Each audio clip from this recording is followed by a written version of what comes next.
ਖੋਲਿਆ ਵੀ ਤੁਹਾਨੂੰ 2 ਗੋਲੀਆਂ ਦਿੰਨੇ ਆ ਜੀਭ ਦੇ ਥੱਲੇ ਰੱਖਣ ਵਾਲੀਆਂ, ਇਹ ਵੀ ਗਲਤ ਗੱਲ ਆ।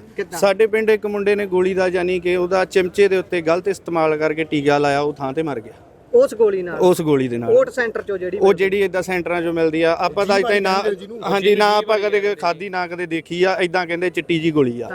ਹਾਂਜੀ ਤੇ ਇਹ ਚੱਕਰ ਆ ਵੀ ਉਹਦਾ ਬਣਾਉਂਦੇ ਜਿੱਦਾਂ ਕੀ ਇਹਦਾ ਕਰਾ ਦਿੰਦੇ ਆ, ਚਮਚੇ ਨਾਲ ਗਰਮ ਕਰਕੇ ਪਾਣੀ ਦੇ ਉੱਤੇ ਨਾ ਥੋੜਾ ਗੈਸ ਦੇ ਰੱਖ ਕੇ ਤੇ ਟੀਕੇ ਨੂੰ ਭਰ ਕੇ ਫੇਰ ਜਦੋਂ ਇਹ ਲਾਉਂਦੇ ਆ ਤੇ ਉਸੇ ਥਾਂ ਇਹਨਾਂ ਦੀ ਮੌਤ ਹੋ ਜਾਂਦੀ ਆਪੇ ਉਹ ਤਾਂ ਉਹਨੂੰ ਨਸ਼ੇ ਦੇ ਰੂਪ 'ਚ ਵਰਤੀ ਜਾਂਦੇ ਆ। ਉਹ ਨਸ਼ਾ ਠਾਉਣਾ ਕੀ ਇਹ ਬੰਦ ਹੋਣੀ ਚਾਹੀਦੀ ਆ।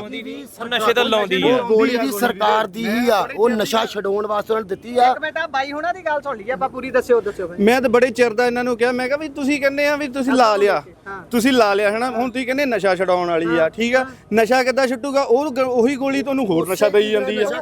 ਉਹ ਗੋਲੀ ਖਾਂਦਿਆਂ ਨੂੰ ਵੀ ਕਈ ਲੋਕਾਂ ਨੂੰ 3-3 4-4 ਸਾਲ ਹੋ ਗਏ ਨੇ, ਉਹ ਹੀ ਨਹੀਂ ਛੱਡ ਪਾਉਂਦੇ। ਤੇ ਇਹ ਕਾਦੀ ਗੋਲੀ ਹੋਈ? ਆਪਣੀ ਦਿਹਾੜੀ